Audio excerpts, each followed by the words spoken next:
verso de número 12.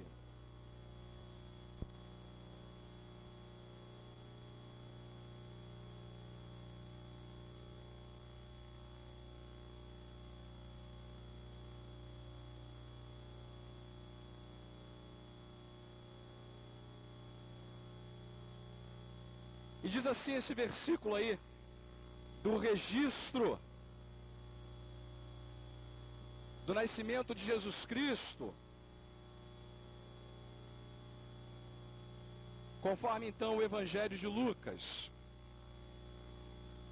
Isto vos servirá de sinal: encontrareis uma criança envolta em faixas e deitada em uma manjedoura. E isto vos será de sinal. Isto vos servirá de sinal. Encontrareis uma criança envolta em faixas e deitada em manjedoura. Olha, mas eu quero prestar atenção bastante com os irmãos nesse texto, por alguns motivos que eu sei você conhece muito bem. Esse é um tempo desafiador, especialmente quando falamos de Natal. É o tempo onde as pessoas são mas tão preocupadas com tantas e tantas coisas, que perdem de vista o sinal, a mensagem que o Natal tem para a humanidade. Olha, eu sei tão bem quanto você que o sentido do Natal está no próprio Cristo. O Natal só tem significado se ele nos faz olhar e entender para a obra e para a pessoa do próprio Senhor Jesus Cristo. E é esse o nosso desafio como igreja. Olha, eu concordo plenamente com a visão do pastor MacArthur, que está aí no seu boletim, quando ele diz, olha, é claro que devemos aproveitar esse momento para alegrar o nosso coração em Deus, para adorar ao Senhor Jesus pelo que Ele fez por nós. É claro que devemos nos aproximar disso com um coração grato, jubiloso, fervoroso e desejoso de adorar a Deus. Mas o perigo está em permitirmos que sejamos bombardeados por tantas e tantas preocupações, que percamos de vista o que de verdade o Natal tem para nós. E aí, amados, corremos de um lado para o outro preocupado com a festa e nos esquecemos do anfitrião. Corremos de um lado para o outro preocupados em preparar a rabanada, o pernil, o peru assado, ou seja lá o que for, e perdemos de vista que é uma mensagem muito mais simples, muito mais importante para ser guardada em nosso coração. Nos preocupamos tanto com os presentes, que perdemos de vista o presente maior que Deus está nos dando. Nos preocupamos tanto em tantas coisas sem tão importância, que perdemos de vista o que há de mais importante nessa data, nesse evento, nesse acontecimento. Olha, não me entenda mal. Se você quiser me convidar para comer rabanada lá na sua casa, eu vou ficar muito grato. Não é isso que eu estou dizendo. O que eu estou dizendo é o seguinte: não podemos colocar o carro na frente dos bois. E o mundo hoje está colocando o carro na frente dos bois. Natal, para a maioria das pessoas, se transformou apenas uma festa de confraternização. De você falar de um espírito natalino como se ele fosse algo de irmandade, de confraternização, de troca de presentes, de comelança, de beber, de se alegrar, de se divertir, mas sem que o coração dessas pessoas estejam de fato centradas no menino, no que ele significa, na mensagem que ele traz para nós. Olha, amados, não podemos correr o perigo de permitir que isso aconteça conosco.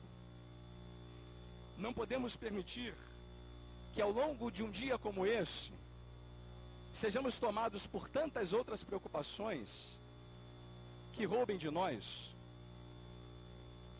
o próprio Cristo, a mensagem dele para as nossas vidas e o verdadeiro significado do Natal. Por isso eu quero nessa manhã, de maneira muito simples, chamar a sua atenção para esse versículo. O que esse versículo está nos dizendo? Ele é uma orientação dos anjos para o primeiro grupo que recebeu a notícia do nascimento de Cristo. Quem foi o primeiro grupo que recebeu a notícia do nascimento de Cristo? Os pastores, não é verdade? Eles ficaram até meio amedrontados, porque pela primeira vez na vida, talvez eles tenham visto um anjo, e eles acharam que aquilo não ia ser boa coisa.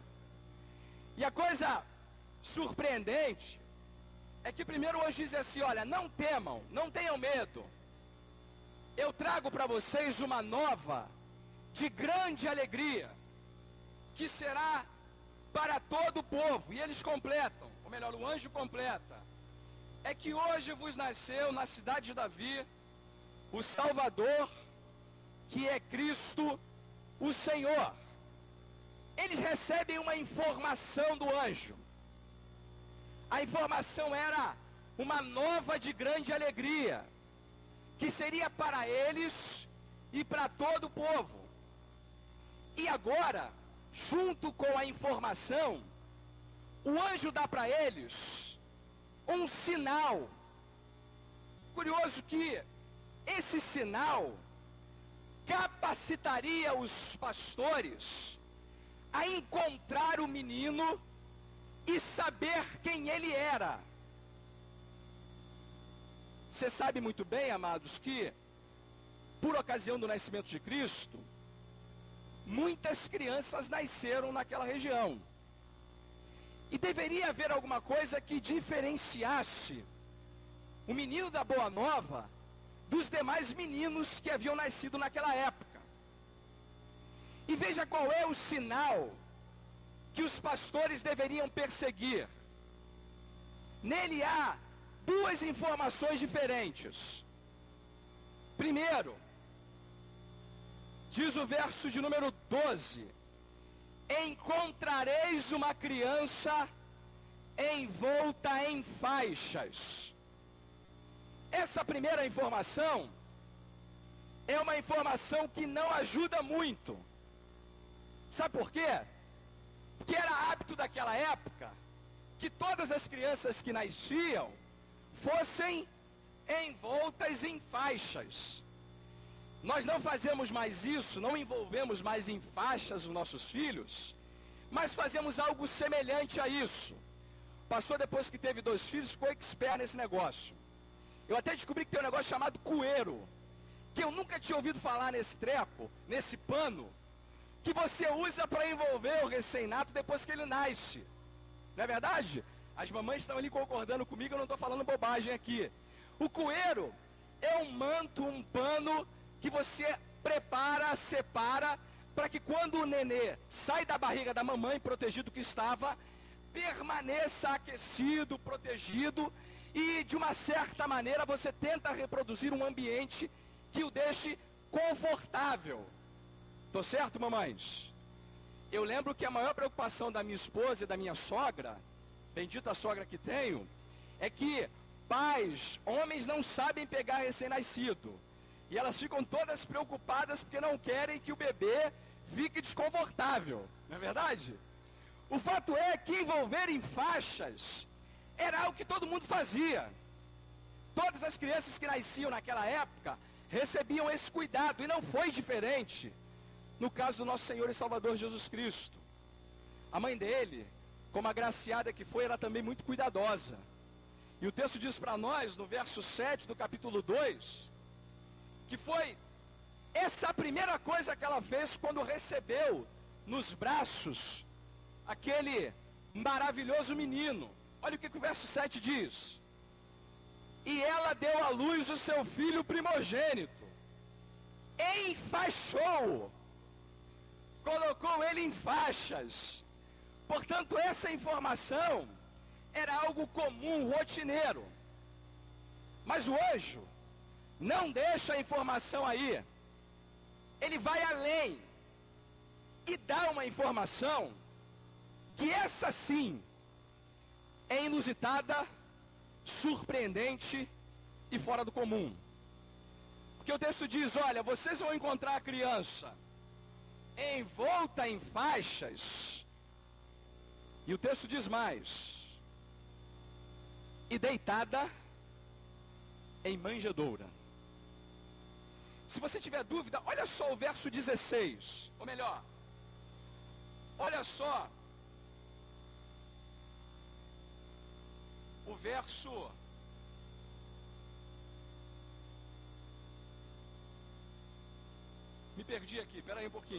16 mesmo. Quando os pastores saem dali, correm em direção ao menino, qual é a informação que ele nos dá no verso 16? Foram apressadamente e acharam Maria e José e a criança deitada na manjedoura. Você percebe que a informação de estar envolto em faixas já não é mais agora tão importante. Porque a informação que é divisora de águas aqui é a circunstância em que o Senhor Jesus nasceu.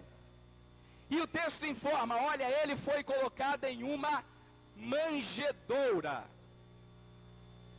Amados, talvez não exista informação mais popular do nascimento de Cristo a não ser essa. Isso vai do presépio, que é uma reprodução dessa circunstância em que Cristo nasceu, até as músicas e as cantigas de Natal. Você sabe que eu me recordo de muitas músicas que eu cantava quando eu era ainda um menino na igreja. E muitas delas ainda estão no meu coração, especialmente aquelas que fazem menção a esse fato. Eu até fiquei tentando lembrar algumas quando estava preparando o sermão. Não vou cantar não, vou só dizer a letra, fique tranquilo, tá? Uma dizia assim, não há lugar, não me amole mais. E era o momento em que Maria e José estavam procurando um lugar para hospedar-se, e a gente ficava cantando isso. Não há lugar, não me amole mais, não há lugar. E eles tinham que ficar procurando um lugar, e a gente dizia, olha, não amolem porque não há lugar para vocês mais. Uma outra era assim, ao lugar humilde e tranquilo na estrebaria, poderão descansar ali na estrebaria. Vou cantar um pedacinho assim, ó. Ao lugar humilde e tranquilo na estrebaria, poderão descansar ali na estrebaria, na estrebaria. Isso é alguma coisa que eu carrego comigo desde a minha infância. Era uma informação que a gente como criança tinha que cantar e informar que o nascimento de Cristo se deu numa estrebaria, numa manjedoura.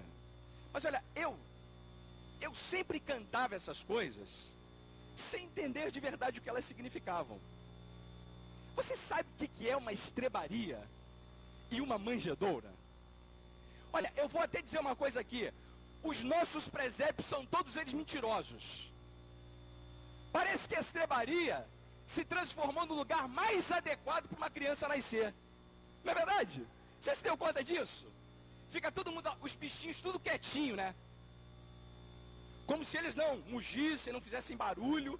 Parece que a gente quer dar a entender ao mundo que a estrebaria é melhor do que qualquer quarto de hospital, de qualquer UTI, de qualquer plano de saúde. Não é verdade, meus irmãos. Quando a Bíblia chama a nossa atenção para a estrebaria, é que ela quer que a gente saiba que o Filho de Deus, o Criador dos céus e da terra, não nasceu num lugar adequado para uma criança nascer. Olha, a estrebaria era o lugar onde ficavam o gado, os bichos. A palavra manjedoura tem dois significados diferentes. Ela era o nome que se dava ao curral dos bichos. E imagina o nível de higiene que um lugar desse tinha. Era onde os bichos dormiam, ficavam por ali e eram mantidos ali. E havia bichos das mais diferentes espécies nesses lugares. Como se não bastasse, em geral a estrebaria, a manjedoura, a estalagem, era também um lugar de céu aberto. Não havia cobertura para os bichinhos, não. Era em geral um lugar onde os animais ficavam livres e a céu aberto. Friagem, aquele sereno, estavam lá presentes também nesse lugar. Mas a palavra manjedoura também é usada para aquele coxo de palhas sobre o qual os animais repousavam. Os pastores deveriam ir à busca de uma criança que havia nascido naquela situação. Era aquela circunstância que deveria promover neles a informação, o sinal de que aquele menino trazia novas de grande alegria. Olha, eu não sei se você já parou para pensar na mensagem que essa circunstância traz para nós. Olha, eu não conheço a sua história de vida, não sei nem em que maternidade você nasceu, mas posso lhe garantir uma coisa: você não nasceu numa manjedoura, numa estrebaria, e você não foi colocado sobre um coxo de palhas assim que você nasceu. O que essa mensagem, o que esse sinal significa para nós essa manhã, e de que maneira ele pode ser muito bem aplicado à nossa própria vida, amados? Olha, eu queria deixar para você duas lições que eu penso serem muito apropriadas quando nos damos conta desse evento, dessa circunstância e dessa verdade que temos aqui revelada na Escritura. A primeira delas é que isso revela para nós a profunda humildade do nosso bendito Senhor e Salvador Jesus Cristo. Ele não nasceu em berço de ouro, não teve chá de fraldas, não teve comissão de preparação para o seu nascimento, não teve fraldas descartáveis, assistência médica, não teve nem grupo de profissionais que o acompanhassem nos seus primeiros anos de vida. Ele, amados, nasceu numa manjedoura. Olha, se ele viesse como um príncipe, cercado de poder, de autoridade, já seria maravilhosa a mensagem do Natal. Se ele viesse com autoridade para governar, para dirigir a vida dos homens, já seria maravilhosa a mensagem do Natal. Mas como se não bastasse, o Criador dos céus e da terra, aquele por meio de quem tudo se fez, aquele que, rodeado de anjos na eternidade, aquele que é glorificado desde que o mundo é mundo, preferiu, sendo rei, se fazer servo. Preferiu, sendo rico, se fazer pobre. Preferiu humilhar-se a ponto de nascer em uma manjedoura. Sabe o que isso quer nos dizer? Que se queremos viver vidas que glorifiquem a mensagem do Natal, temos que aprender a ser humildes como nosso Senhor Jesus Cristo foi. Não apenas, amados, no seu nascimento, hein? Você lembra que ele viveu uma vida inteira de provação, de privação, de resignação, de abrir mão dos seus direitos. Um homem que foi humilhado, cuspido, surrado. Como diz a Escritura, aquele que não tinha onde reclinar a cabeça, que viveu como um carpinteiro pobre na cidade de Nazaré, um homem que ensina-nos como seus discípulos a nunca nos aferrarmos aos nossos direitos, mas ter o mesmo sentimento que ele teve. Tende em vós o mesmo sentimento que houve em Cristo, que sendo igual a Deus, não usou por usurpação o ser igual a Ele, mas esvaziou-se da sua glória, de si mesmo, tornou-se servo, humilhou-se, sendo obediente até a morte, e morte de cruz. Sabe o que o Natal é para nós? Uma lembrança de que devemos viver tão humildemente como nosso Senhor Jesus Cristo nasceu, viveu e morreu. Olha, quando o orgulho tomar conta do seu coração, lembra da manjedoura. Quando você achar que ser rico é o que vale a pena, lembra da manjedoura. Quando você achar que a sua vida é dura demais, lembra da manjedoura. Quando você pensar que os problemas e aflições que você enfrenta, ninguém enfrentou igual, lembra da manjedoura.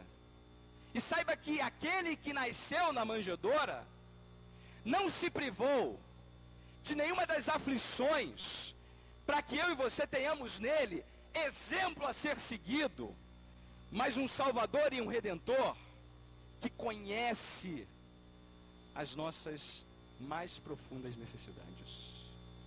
A manjedoura é uma lembrança de que Natal é olhar para Cristo e aprender com Ele a viver sobre a face da terra. Ele sabia perfeitamente bem a missão que tinha e fez da sua vida um exemplo para todos nós. Amados, que nesse Natal não permitamos que nada e nem ninguém ocupe a posição do menino na manjedoura e a lição de humildade, de sacrifício, de vida abnegada que ele traz para cada um de nós. Olha, eu vou terminar aqui, eu não vou nem falar do meu segundo ponto. Eu penso que aqui a gente tem muito para aprender já. E se a gente quer essa manhã, ao longo desse dia, celebrar o Natal de fato, aprendamos com o Senhor Jesus. Aprendamos com Ele a sermos de fato humildes, como Ele foi durante toda a sua vida. Por isso eu quero que você termine dizendo que é isso que a gente quer nesse Natal. A gente quer mais de Cristo, mais do seu puro e santo amor, mais da sua compaixão, mais da sua mansidão, mais ser parecido com Ele em tudo que fizermos em nossas vidas. É isso que o Natal traz para nós. A gente